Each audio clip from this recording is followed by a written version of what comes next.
Tea started in the kitchen, like most forgettable things do. My husband came home late, again, and dropped his bag on the counter like he always does. Only this time he smiled, genuinely, and said, "You'll like him." He was talking about Ethan, a coworker from the office, newly promoted, freshly divorced, sharp as hell. His words, not mine. They'd been working late on a contract together, and my husband said Ethan might join us for dinner sometime. "Good guy," he added. "Bit intense, but smart." I didn't think anything of it, until I met him.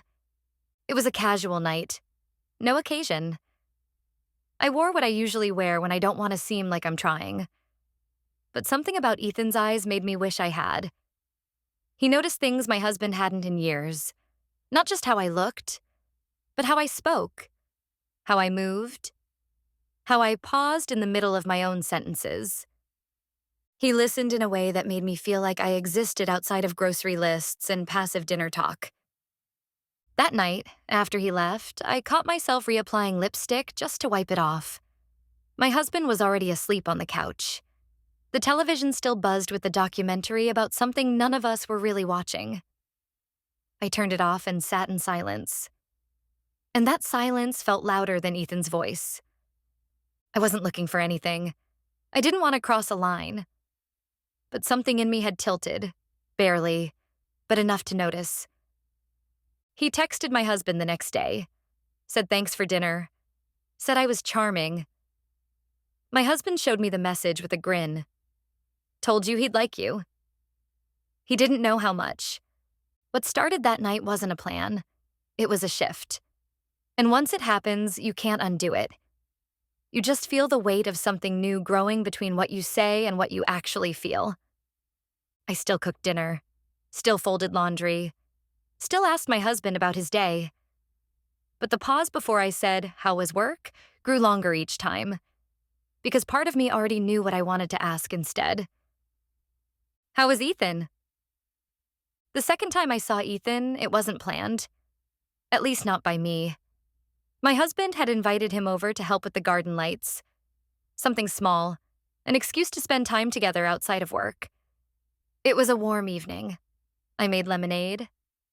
I brought it out without being asked.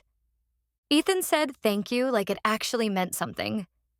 They talked shop, wiring, timelines, logistics. I stood at a distance, pretending not to listen, but I watched how Ethan moved. How he noticed small things, like the broken planter my husband had walked past for weeks. He picked it up and said nothing. Just fixed it. Later that night, I got a message. "Thanks for the lemonade and the conversation. You have a way of making people feel seen." It wasn't inappropriate. Not really. But it was too personal to be nothing. I stared at the screen for 5 full minutes before typing, "You're welcome," and then deleting it, and then typing it again. Eventually, I sent nothing. The next day, I cleaned the kitchen twice. Reorganized a drawer that didn't need it. My husband left early, like always. Ethan didn't text again, but I kept checking as if the silence was another kind of message. The third time we spoke, I was alone. It was a week later. He stopped by to drop off something for my husband, a USB drive or a file I can't remember, but I was the only one home. We didn't speak long.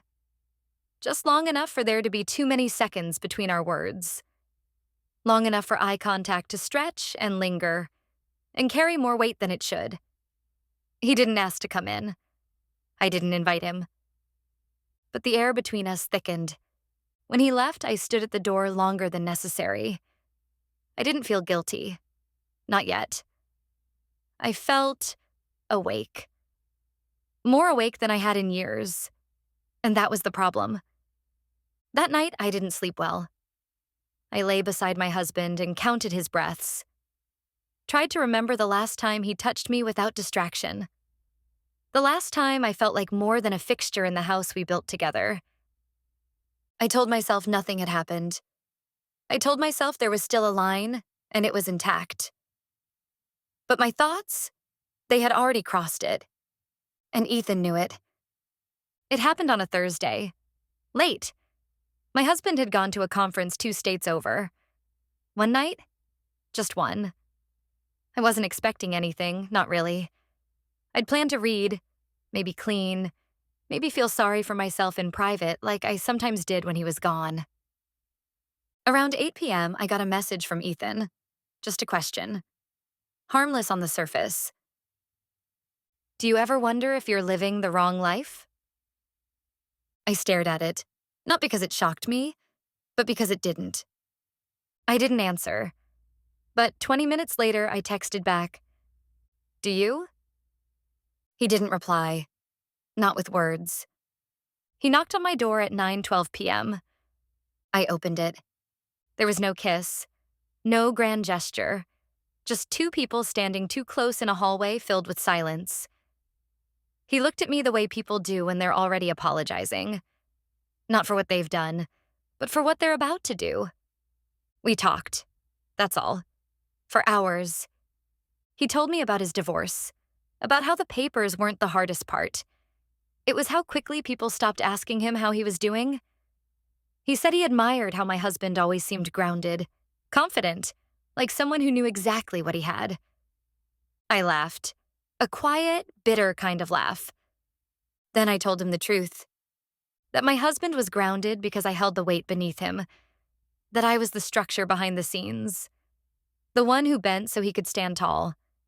That I was tired of holding everything together while being treated like the wallpaper of my own life. Ethan didn't interrupt. He just listened. And maybe that's what did it. At some point, we stopped talking. At some point, the space between us stopped being theoretical. And yet, it wasn't physical. Not in the way people assume when they hear the word affair. It wasn't lust. It wasn't even impulsive. It was quiet, muted, deliberate. The kind of moment that leaves no visible mark, but changes everything. He left just before 1 a.m.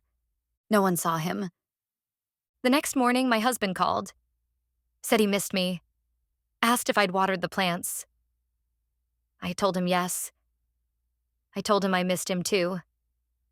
I never told him about the night, or the conversation, or the feeling that for the first time in years someone had truly seen me. And I had let them. No vows were broken out loud. No lines visibly crossed. But a part of me never came back from that hallway. A part of me stayed with the man who asked if I ever wondered whether I was living the wrong life. And the worst part? I still don't know the answer.